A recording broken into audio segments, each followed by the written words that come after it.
Hello, guys and gals, and welcome. So today we're going to talk about Diablo 2 Resurrected, well, Reign of the Warlock. And this is going to be a State of Diablo 2 Resurrected video. So we got the new patch. It's been about 20 days since the new season. We've got an opportunity to sit here and have some fun, playing the game. So how have the cards settled so far with Reign of the Warlock? Do people like it? Do people hate it? Like, is it good? Is it bad? Are there bugs? Hopefully I'll try and go over everything with you today. Everything I can remember, anyway. My memory is like Swiss cheese. Somebody said something to me one time. They were like, we don't like your little notepad that you bring up on the screen. It's stupid. And I'm like, well, it's not for you. It's for me because I can't remember things. And I need a visual aid to keep my thoughts gathered. So the first thing let's talk about is the Sunder Charm rarity and the Herald spawn rate. Yes, I spelt it that way on purpose. The Sunder Charms are a little bit too rare. Now, in the previous version of the game, Sunder Charms were extremely common. And when I say extremely common, I mean people were literally throwing them away and wiping their butt cheeks with them because they had too many of them. And half the time they would just leave them on the ground and not even bother picking them up. Now, likewise, in true Blizzard fashion, Blizzard doesn't seem to know how to do anything in a middle ground territory.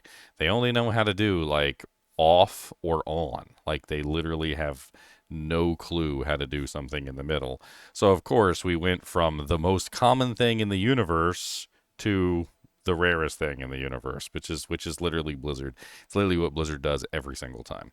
I don't know exactly how you could potentially fix what they did without just completely breaking it.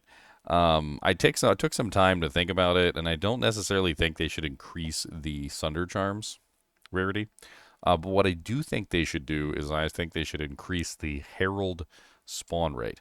I do think that because the Sunder Charms come from the Heralds, I don't think they're too rare. I think that the Heralds themselves are too rare. I think that's the problem.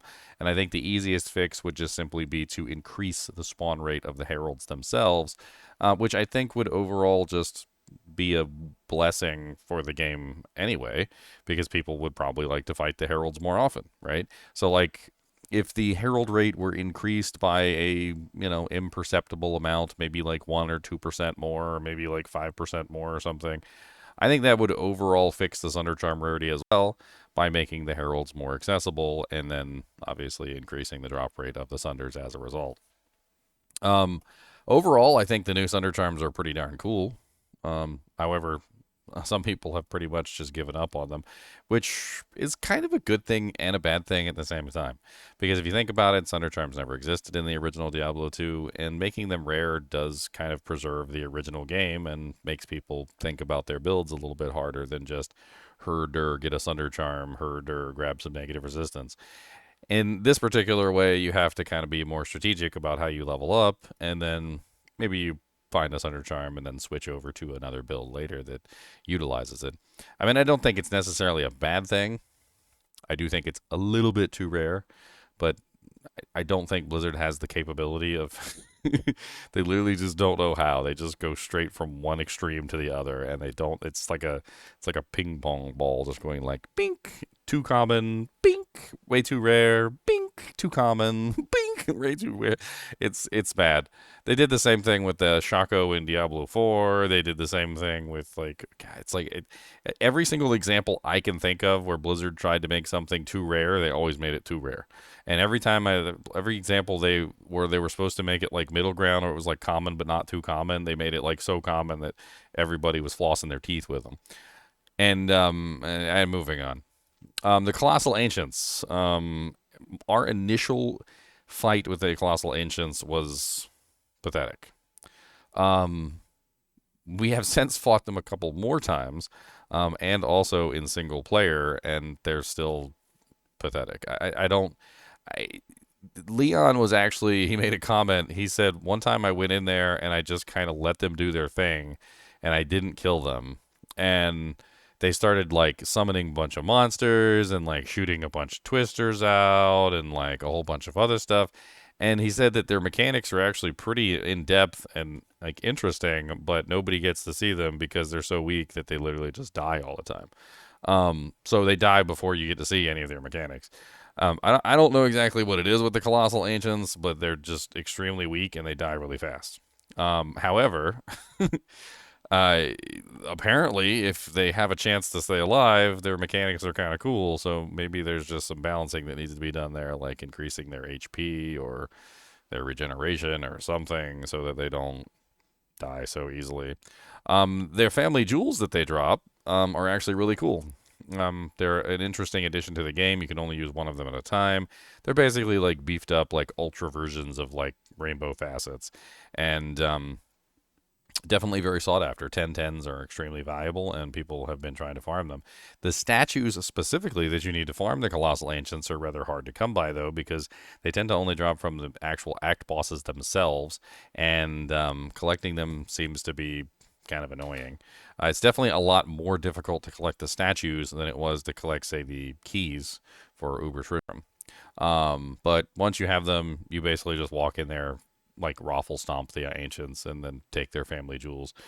You can actually determine like which two drops you're going to get access to by choosing which ancient is the last one that you kill, which can actually be kind of difficult as well because the ancients are constantly like trying to murder you, and they die so easily that they can easily move in front of you while you're trying to kill a different one, or your minion can run over and kill one out of order, and you can end up with the wrong jewel. So it's funny. They're so weak that you can literally kill them by accident out of order and get the wrong jewel.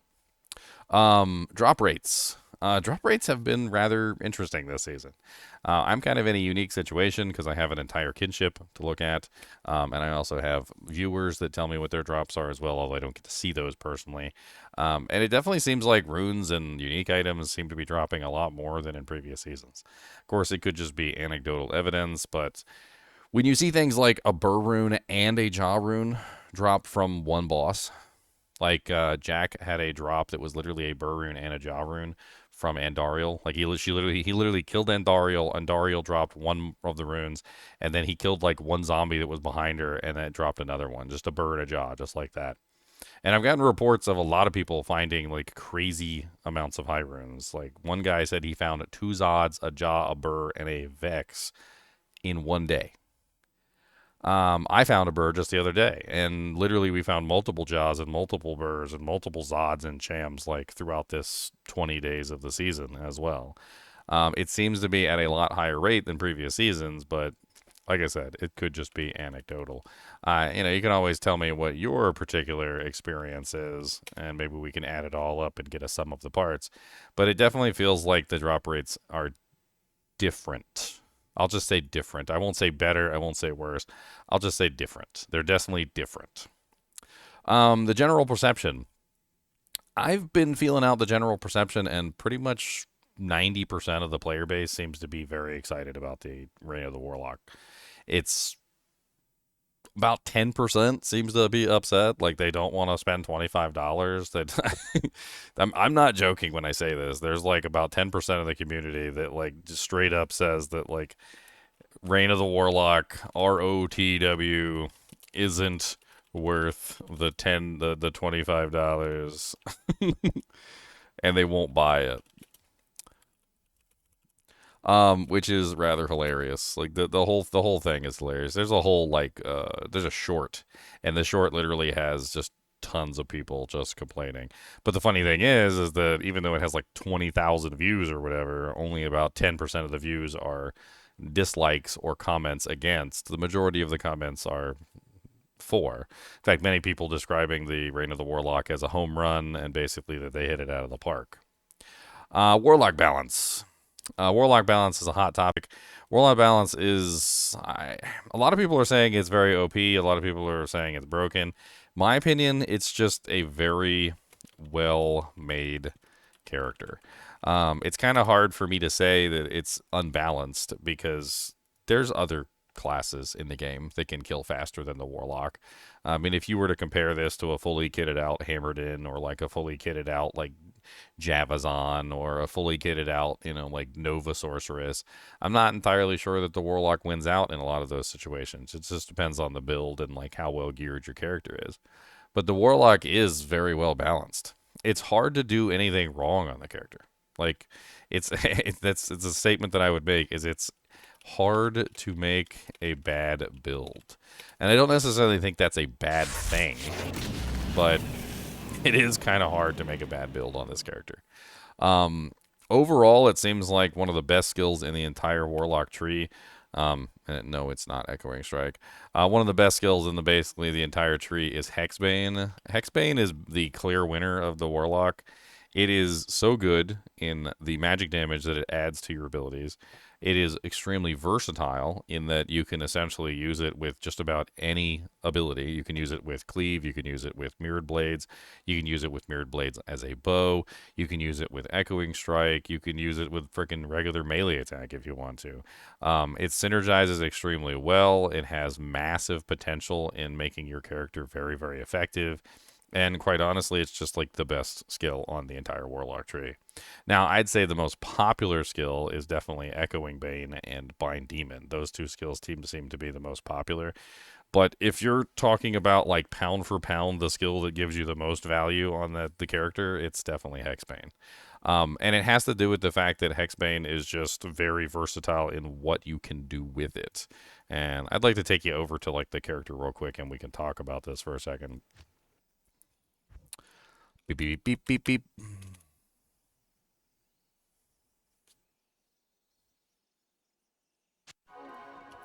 So when you look at the tree, what you'll see is that Hexbane has a number of synergies, right? We have the Mirrored Blades synergy, we have the Hex Purge synergy, and the Consume synergy, right? If you build full Hexbane, you get free Mirrored Blades, and you get free Consume. The only thing that's not free on this is basically Hex Purge, but some people actually do enjoy using Hex Purge over Hexbane, so that could be a plus too, since they synergize each other. The moral of the story is that Hexbane provides massive utility for your character. It allows you to be a summoner and also attack from the back line. It allows you to use Mirrored Blades for free and also gives you a massive buff to your consumability and leaves you with tons of points left to build into the summon tree. So you can easily still build Bind Demon, which is a very big favorite, and you can easily build into like some of the others, like maybe the Defiler or the Goatman or whatever else you want to build into, and you can have a fully functioning character that does massive amounts of damage. Hexbane goes up to like I think it's like 10 or like 15k like magic damage when it's like fully decked out and beefed up to the point where you get it to like level 50 or 60 freaking like points and just an absolutely crazy ability on this tree. Echoing Strike is great, but it's not as good as Hexbane is. And not only that, but you could use Hexbane with Echoing Strike, so why wouldn't you? The Bind Demon ability has definitely shooken up the entire game, though. Like, to speak of the Bind Demon ability real quick as an option, this is pretty crazy. And I think a lot of people really, really enjoy being able to run around the game, find all the demons, being able to like choose specific build setups. In fact, just the Bind Demon itself allows you to do tons of builds that you might not have otherwise thought of. Like for instance, you could get a lightning damage monster and set up a lightning build. You could get a cold damage monster and set up a cold build. You could freaking you can get like all these little minions with like the vile mothers and like the shamans and so forth and so on. And there's just a lot of fun things that you can do with the Bind Demon to the point where a lot of people are basically saying, "Hey, we would love a, like Bind Undead, or maybe even a Bind Beast. Like maybe give the Necromancer a Bind Undead, and maybe give the, like the Druid a Bind Beast ability, because that's how like influential this ability has been, being able to run around the game and being able to like grab specific monsters here and there. And speaking of, if you're interested in learning more about the demons that you can potentially bind, I have a monster family series, and I actually loaded all the demons into one playlist, so you can actually pull up the monster demon families and you can look at all the monsters that you can potentially summon. And there's a lot of really fun demons that you can potentially bind and make some pretty cool builds around. moving on to the next one is Terror Zones. So Terror Zones has been, I think, good. I think overall, I don't think anybody hates the way that the Terror Zones have been changed. Terror Zones have basically been changed from an hour to 30 minutes, which I think was way better than the hour because an hour was just too long. They also did a much needed overwork on the actual terror zones, including with them some of the subzones in the same areas. Like Stony Field now includes Tristram. There were just silly things that I don't know why they never combined those together in the first place. Like they should have all been one terror zone. I don't know why you would leave Tristram out of Stony Field. It was stupid.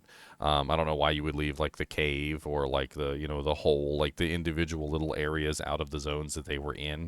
Like it just makes sense to have the zones be kind of like an all-in-one terror zone. And then even past that, they've also made it so that you can basically terrorize entire acts. Now, terrorizing entire acts is something that I thought was really cool first. Having experienced it, having to actually find the Worldstone shards, investing into a game and actually playing it, it's very awesome. There are some drawbacks to it, however. One of the major drawbacks is that once you invest a shard, if you lose your game, well, that kind of sucks. A couple people have reported, especially on like the consoles, where it's very difficult to rejoin your game after you've left, of using a shard in a game to terrorize an act, and then having that like game disappear because they accidentally left or they lost connection. And either it doesn't matter what the reason is. If you lose the game, you lose the shard, essentially. Now, some of the shards are very common. For some reason or another, the Act 1 shard tends to be like the most common, and I've found like tons of these and used a ton of them as well. Whereas the Act 5 shard, for whatever reason, tends to be the most rare and doesn't seem to drop hardly at all, which is a whole thing. Overall, though, it's not too hard to find shards, and the Act 4 one is probably the...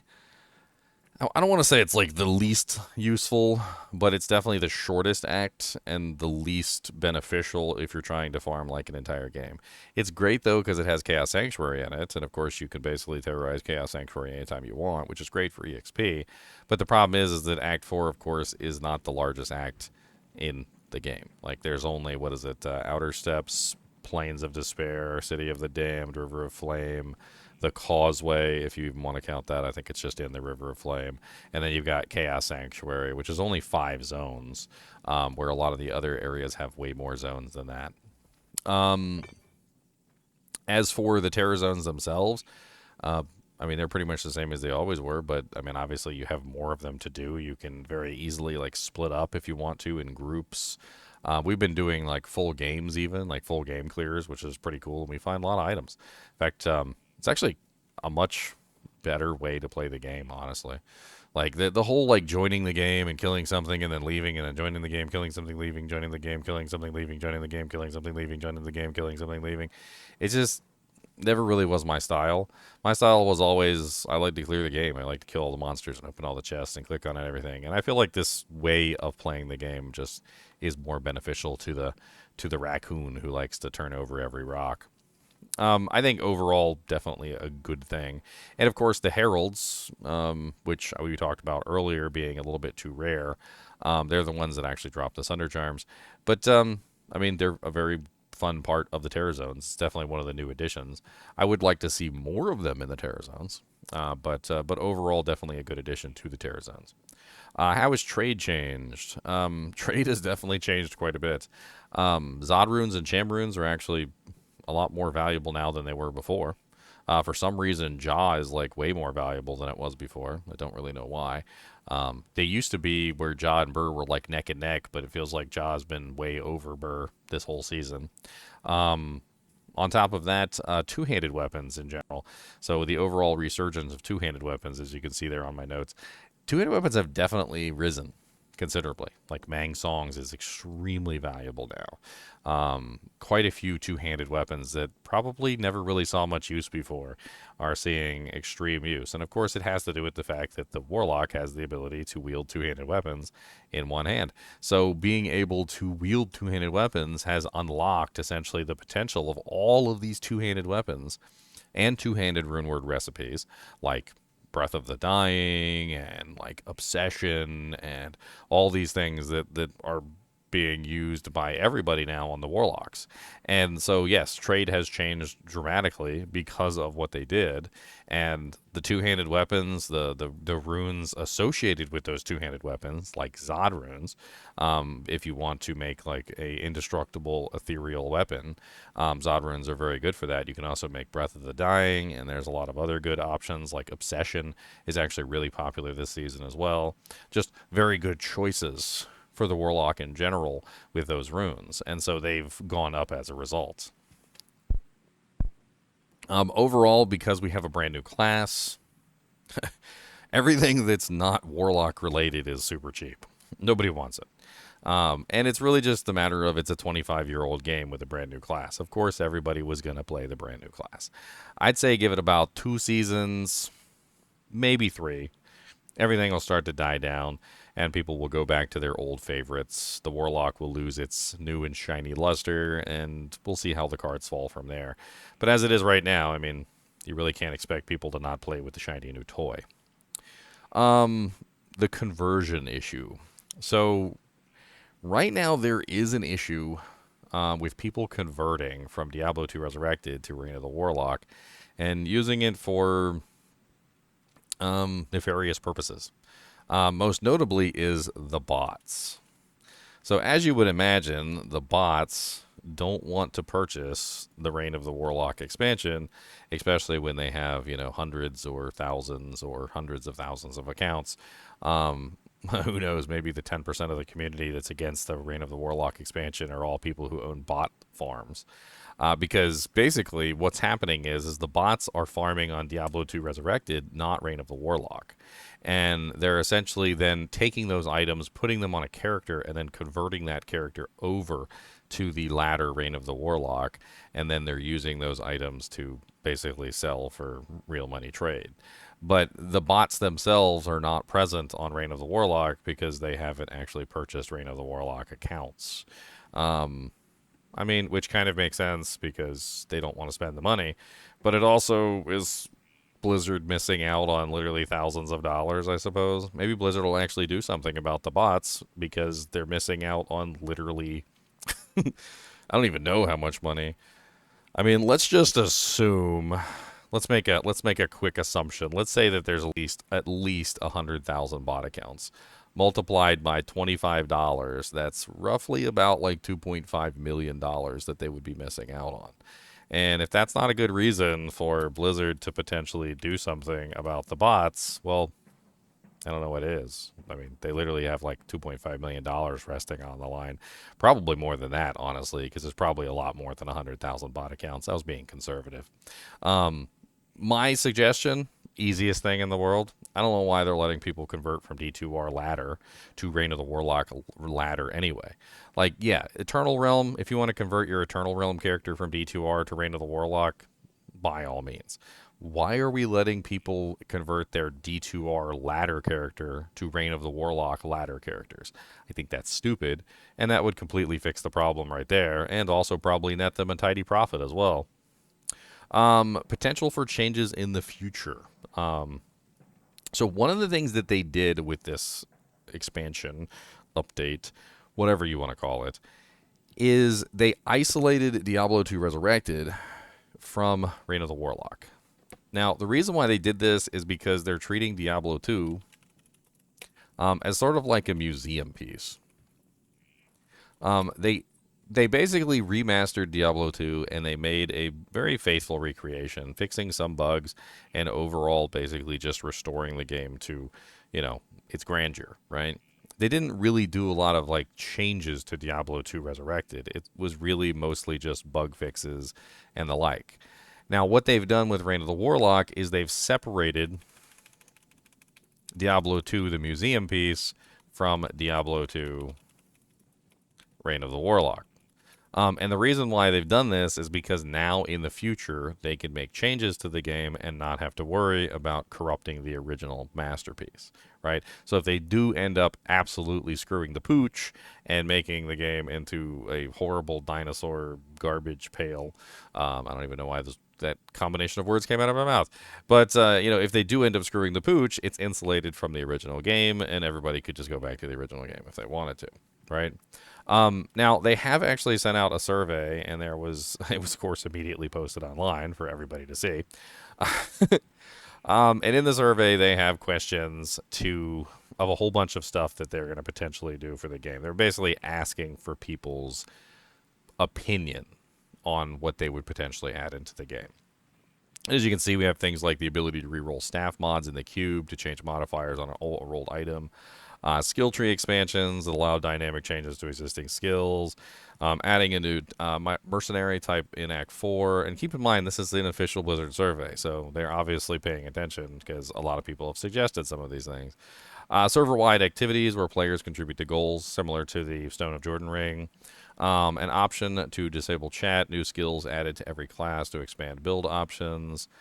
Making previously one-off reward systems like socketing or imbuing items repeatable. I'm not really sure I would like that. Maybe they could set up a system where we could pay for the sockets. I think that would be cooler, honestly. Like maybe you go up to Blarzik or whatever, and he charges you like a certain number of runes or something. Or like a specific rune combination or something to socket items. I think I'd much rather prefer like where you actually have to pay for the socket. A solo self-found mode with no trading or outside help. New appearance for town portal visuals, which of course would be really cool. Augmenting gear by adding specific affixes directly onto the items. Remote in-game trading for item bartering without joining a player's game. So basically an in-game trade system. Adding I already have that one. I talked about that one. New NPCs in town. New act with 6 quests, continuing the story. So basically Act 6. The ability to reroll. Already got that one. Reduce disparity between caster and melee classes through item and build balance. Honestly, they should just give casters attack rating and make them miss. New town, new characters, each with their own new stories and services. 3 new quests to finish Act 4. Skill effect combinations where one skill can trigger or enhance another skill, like X-Detonates-Y. The ability to build structures in-game. Hello, Stardew Valley. Server, already got that one. Expanded cube recipes and crafting options throughout item and progression. This is actually an interesting one because I recently had an interview with Peter Hu, one of the original developers from Diablo 2. He was talking about Darkhaven, one of the new games they're developing, which, by the way, you can download the demo for right now. And if you're interested, the Kickstarter is still going. I think they're up to like $360,000 out of $500,000. But he actually talked about how he had originally intended to add a lot more cube recipes into the game, and they just never had a chance to like fully add those. And he was talking about how he wanted to add like tons of cube recipes into Darkhaven, the new game they're working on. New playable class, which of course they already added, but maybe they'd add another one. Cursed items. Now, cursed items, I've always thought that cursed items would be really freaking cool, like my personal opinion. I like cursed items from Diablo 1. Basically, items that have like negative affixes. So, I mean, I would totally be for like an item that has like some sort of negative effect, but gives you some sort of crazy positive effect. I think right now there's only like 1 or 2 negative items in Diablo 2 at the moment. Like, not a lot of negative effects made it from Diablo 1 to Diablo 2. I think one of them was like Andariel's Visage, for instance, that has negative fire resistance. There's also more meaningful itemization. I don't want them to touch itemization. Diablo 2 has some of the best itemization in the game, in the business, in the ARPG business. I don't trust them to make it better. They just make it worse. Charm bag that lets you store items inside a dedicated inventory container. I really don't want this. It's basically cheating. New Paragon's talent tree. I definitely would not want that. Keep the Paragon points out of Diablo 2, please. What else do they have on here? Meta progression where achievements or progress on one character benefits others. There's a couple other more interesting things in here. Some of these are just repeats. New monsters added into the game. Sure, that would be great. Improved chat room experience with better localization. I mean, the chat room sucks right now anyway. It doesn't even work half the time. So yeah, better chat room would be nice. New map-based challenge system. No, the Path of Exile maps aren't even good. Nobody likes them. People enjoy the campaign more in Path of Exile than they do the maps. Let's keep the PoE 2 and PoE 1 maps out of Diablo 2. hotkey that instantly initiates trading. Um, Support for crossplay. Yes, definitely something that would be really good. In fact, I don't know why we don't already have that. Should have had crossplay a long time ago. New environments or zones added to the game. Yes, sounds amazing. Loading in improvements that prevent loading in death. So that's actually a common thing. Like you load in and your character's there, but you can't actually move or see your character, and so it takes a little bit. But your character is actually there and can get killed while you're waiting on the load screen. I mean, that's definitely something that needs to be touched on. More customizable loot filter. I really couldn't care about the loot filter. Crafting changes where the item level no longer include recipes. I have no clue what the hell that means. Augmenting gear by adding specific affixes to the items. I mean, in general, like some of the stuff they have on here looks interesting. Some of it does not. My personal opinion, I think some of that stuff needs to keep its grubby paws out of Diablo 2. Other post stuff seems really interesting and looks really good. It really depends on how well they do it, but some of those things are basically just like Diablo 3 things that, or like Path of Exile 2 stuff that they're just trying to like pull into D2, which I don't particularly care for. There is a lot of some things that I think that they really should touch on, which is they really need to take a look at the synergy balance for a lot of characters, and reduce the overall number of synergies required for certain skills. When you take a look at some abilities, like if you take a look at the tree on the Warlock, for instance, it's 20, 40, 60 to beef up this tree, right? 20, 40, 61 to beef up this tree. There are some characters in the game, like Druid, Fire Druid, which is like 100-point synergy. Bone Spear, which you can't even cap, it's like 120-point synergy. Like Fire Blast, which is like 120-point synergy, and so forth and so on. There are skills in the game that just have far too many synergies. And it is something that they need to touch on specifically, is they really need to reduce the overall number of synergies required to max out certain abilities. No ability in the game should require more than 60 synergy points. My personal opinion. I think anything higher than 60 synergy points, you're asking too much, and it basically almost completely cripples the character because you either invest fully into the abilities or you just can't use them. The Druid specifically is one of the characters that is affected by it the most because the Fire Druid, the Hurricane Druid, the Summon Druid, like pretty much like most of the Druid builds require either full investment or they suck, right? So definitely something that needs to be touched on. The Necromancer definitely has some of that problem as well. The Assassin has a little bit of that also. I mean, there's some problems like that on the Paladin. The Sorceress definitely has that issue with a certain number of skills. Like some of the lightning skills specifically have just way too many synergy requirements. Blizzard has way too many synergy requirements. Like the fact that she has to build the mastery on top of also building the ability. By the time you're done, you just end up with all your points sunk into like one tree. I mean, overall, I think a lot of people are really enjoying the Reign of the Warlock expansion. I think the future for the Reign of the Warlock expansion looks really good. One thing that I will touch on is the Warlock itself. It's kind of buggy. There are some bugs right now that need to be fixed, and some of them are things like Echoing Strike always hitting targets, despite the fact that it clearly has attack rating. Clearly has attack rating, but still seems to just always hit the target. That's obviously a bug. There's some other bugs, like I don't, for some reason, Psychic Ward doesn't seem to work all the time. I don't know what's going on with that ability. Like it just randomly will just not absorb damage. Um, Apparently, the Tainted synergy for Blood Boil, which is supposed to give him 30% increased fire damage, is apparently just not working, even though it shows on the tooltip. There may be some balancing that needs to be done on the Warlock to bring some of the skills down a little bit, but I mean, overall, like the bugs that are currently happening, I mean, can be fixed. And when you see something like this being sent out by Blizzard, where they're talking about adding an Act 4 mercenary, adding Act 6, fixing Act 4, you can obviously see that they've separated out the game into its own format and are thinking about basically fixing it, which is really interesting. Let me know what you guys think about the Reign of the Warlock expansion. Is there anything that I missed that I didn't talk about? I think I've tried to cover just about everything. I think one thing that I could add in here is how has the RotW update affected the non-Warlock classes? Right, so it's an interesting question. There's some really interesting like items that you could potentially use for non-warlocks. The Coven Helmet, which gives you the ability to use lethargy, is actually really interesting for a lot of builds. Might actually be, as Jack put it, best in slot on the Barbarian now for some of his builds. There's also some very interesting items like you can get Rancor on daggers. You can also get this and apply it to, say, like a necromancer with a summon army. You could get this and apply it to like a druid with a summon army. I mean, there are definitely some interesting connotations for the items that they've added in.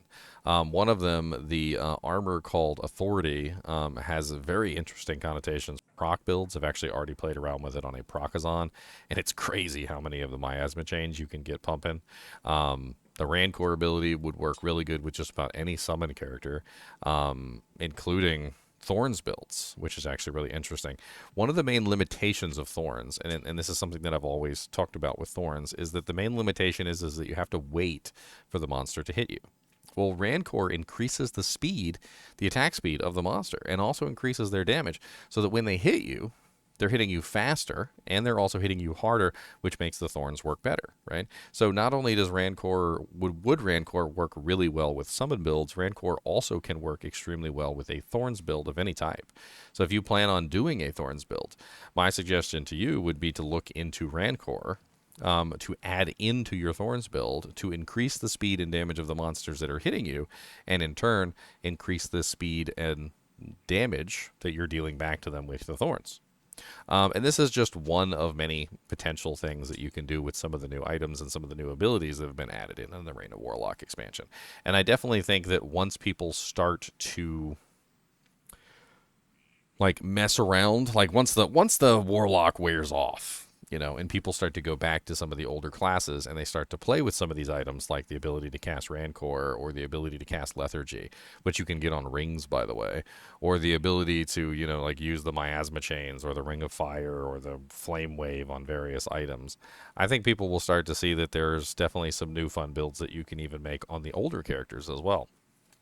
I think that's pretty much it. As always, I do appreciate you guys and gals joining me. Be sure to hit that like button and subscribe button if you enjoy the content, and keep watching.